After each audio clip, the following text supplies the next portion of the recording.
Magic 8 Ball, will this be a good show today? What did it tell you? How the hell would I know?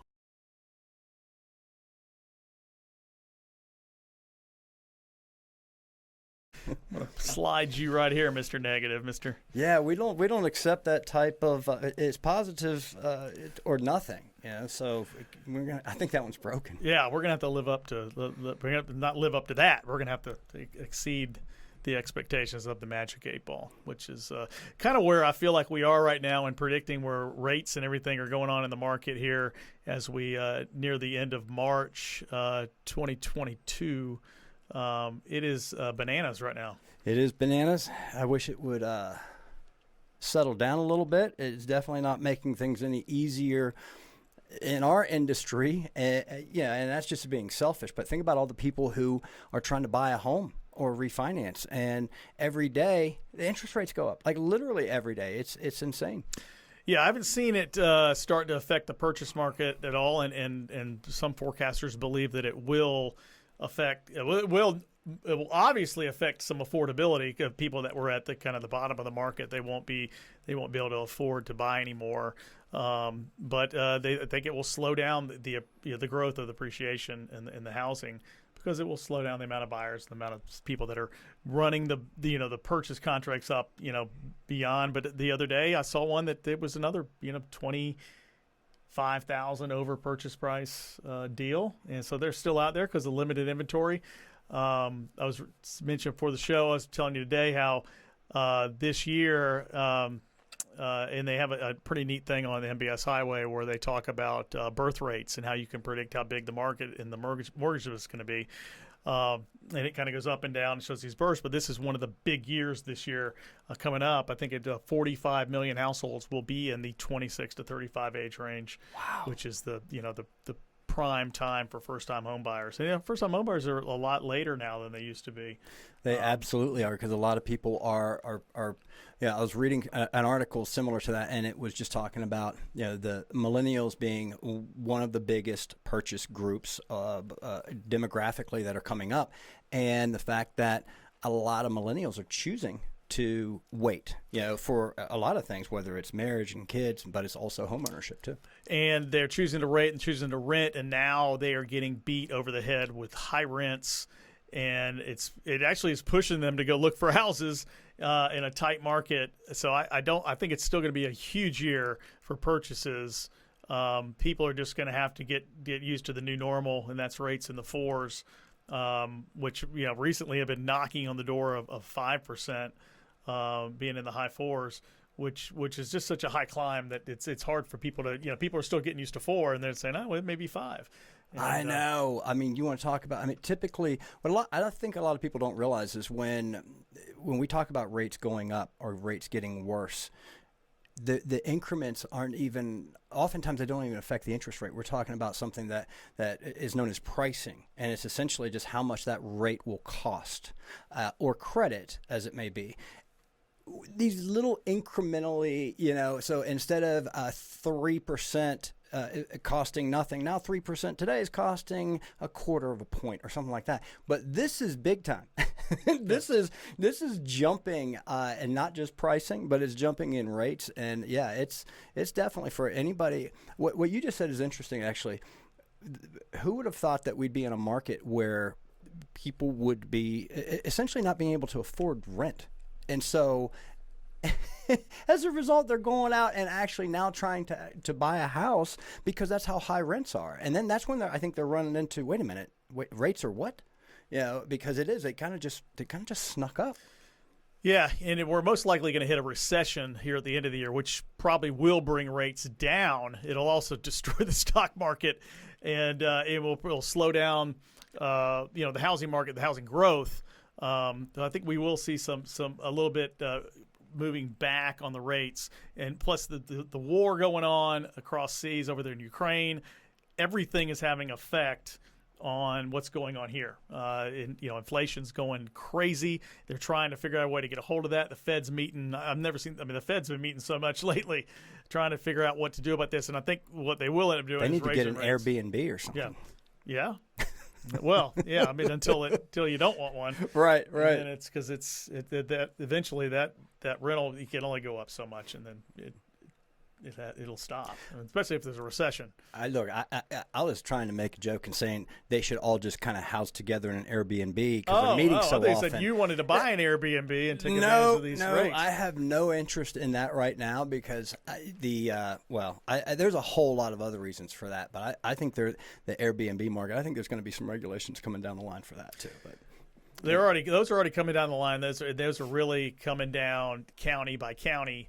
And they are, and then for you people that want to buy rental property and stuff like that, they are really starting to stop. You want to stop these short-term rentals, especially in these neighborhoods where these people are buying up all these houses, and then you're looking to the right and left of you, and you got different person coming in that driveway every night, and not necessarily taking good care of the house. Right? So. Yeah, it's just not. You'll feel comfortable with a different stranger come pulling up in the house next to you every single day.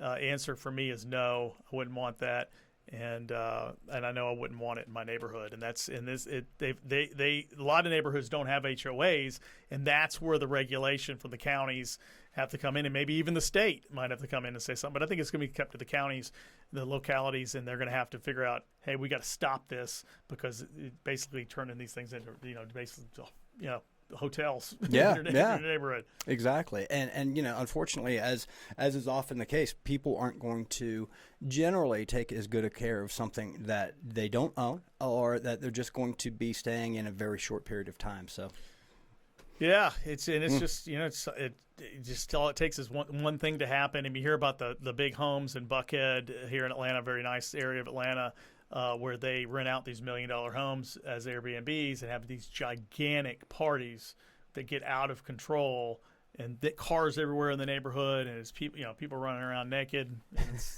It's crazy.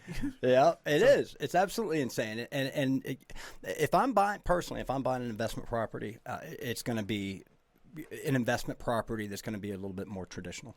Yeah, and those Airbnbs are great down at the beach and places like that where you expect the short-term rentals, and they're of course they're used a lot in the city too because people travel, and some people don't want to rent just a hotel. They'd rather get on the Airbnb and grab something really quick and just pull up in the driveway. I get that, and there will be spots for that. It just can't be everywhere. It can't be in every neighborhood and multiple homes in the neighborhood. Yeah, absolutely. What else, man? What else do we have to talk about? Well, I feel like there's so much going on that it's almost.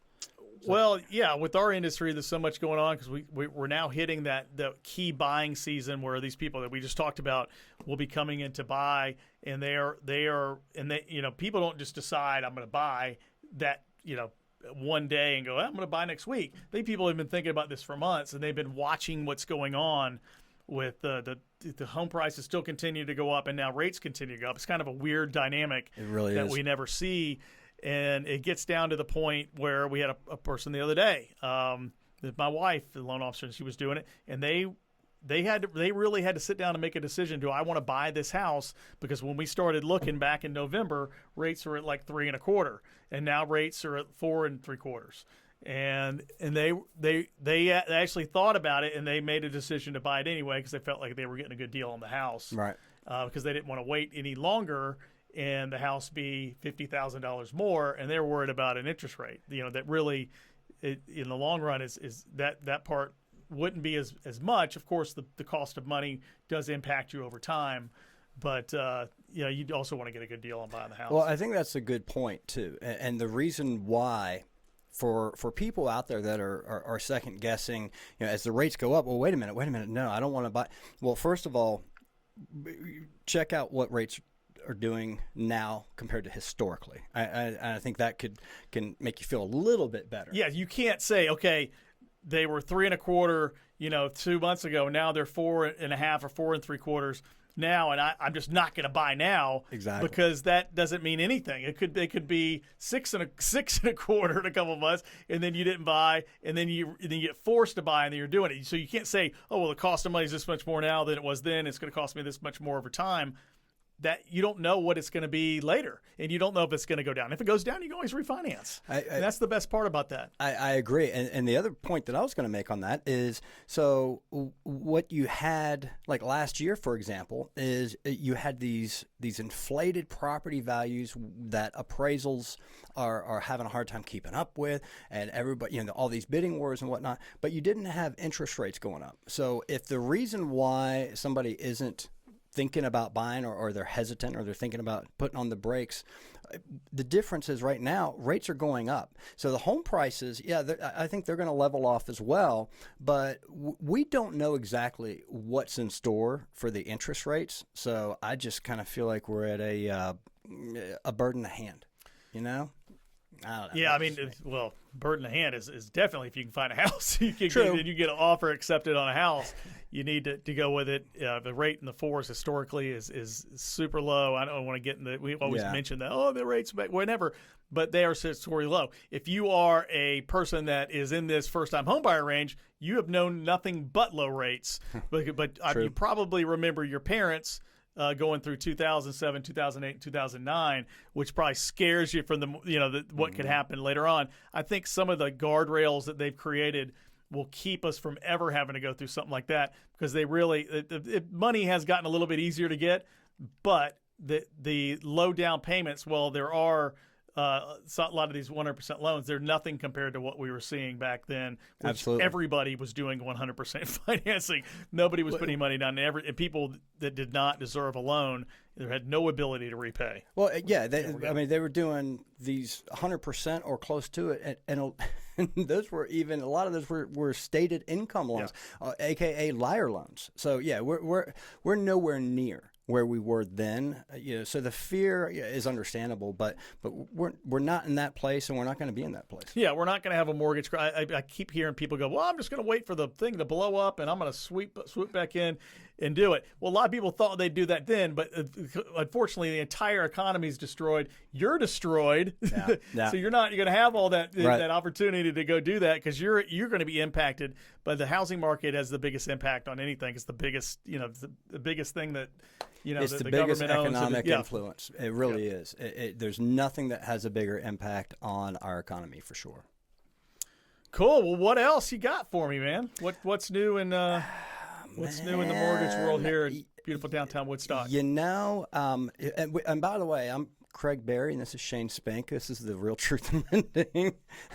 I rely on you to do the openers. Well, I think I got into the Magic 8 Ball and talking about that, and I just assumed everybody knew us. Yeah. That's not a bad assumption.